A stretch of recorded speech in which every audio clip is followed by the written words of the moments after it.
Israel's military has released the results of an investigation it undertook into the killing of 15 Palestinian medics in southern Gaza last month. The report describes what it's calling professional failures, acknowledging soldiers made critical errors. A senior officer will be fired, but it's not clear whether anyone will face charges. A number of those killed worked for the Red Crescent. The organisation has denounced Israel's findings as full of lies. The deaths of the 15 Palestinian emergency workers near Rafah on March the 23rd drew international condemnation. Israel at first claimed the convoy did not have emergency lights flashing, an assertion contradicted by this video, recovered 2 weeks later from the phone of one of the paramedics. There were 3 separate attacks on ambulances and fire engines. An investigation by the Israel Defense Forces has now concluded. The fire in the first 2 incidents resulted from an operational misunderstanding by the troops, who believed they faced a tangible threat from enemy forces. The 3rd incident involved a breach of orders during a combat setting. The examination identified several professional failures, breaches of orders, and a failure to fully report the incident. Rescue workers found the bodies and vehicles a week later, buried in a mass grave at the site of the shootings. 8 Red Crescent personnel, 6 civil defense workers, and a United Nations staffer were killed. The Israeli military maintains 6 of the dead were Hamas terrorists, though it has not provided any evidence for this. The army also says it regrets the harm caused to uninvolved civilians. Well, for more, let's bring in Laura Blumenfeld in Washington, D.C. She's a Middle East analyst at Johns Hopkins University. Laura, great to have you on the show. So the Red Crescent has rejected the investigation findings. They said the report was, quote, full of lies. What's your reaction to that? Well, I think part of the problem, and what they're responding to in part anyway, is that there have been shifting explanations about what happened that tragic night.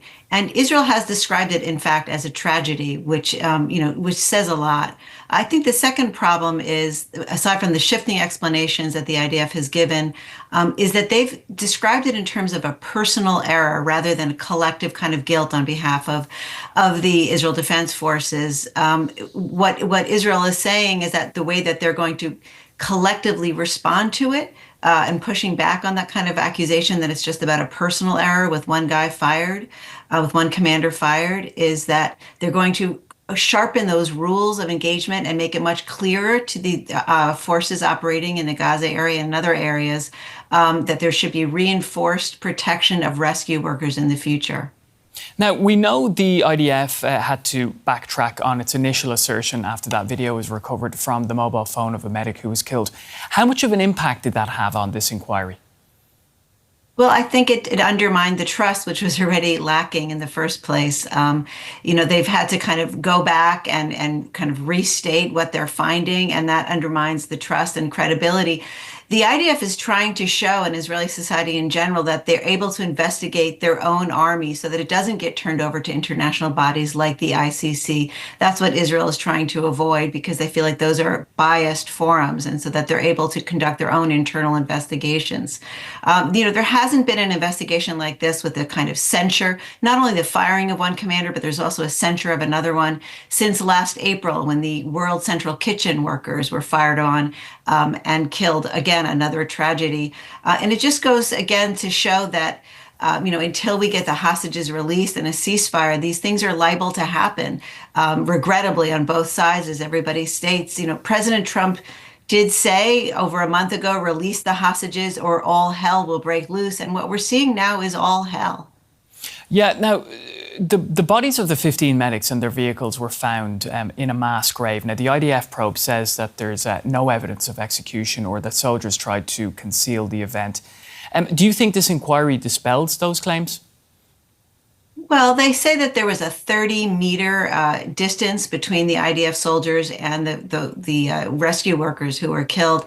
I mean, will we ever know? I'm not sure.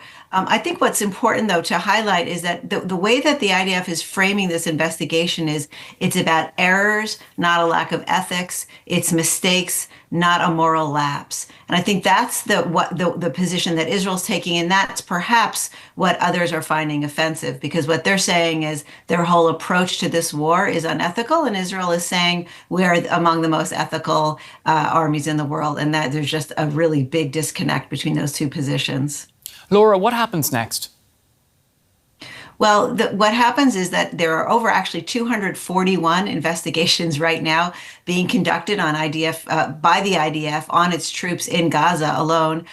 51 of those have been concluded, but for this specific investigation, it's going to move up sort of the next step, which is over to a military advocate general who's going to examine it and decide whether there'll be further action taken or whether this single firing and censure of two officers who they feel like bear responsibility, if that's enough, or whether they need to go and take further actions against those responsible for 15 tragic deaths.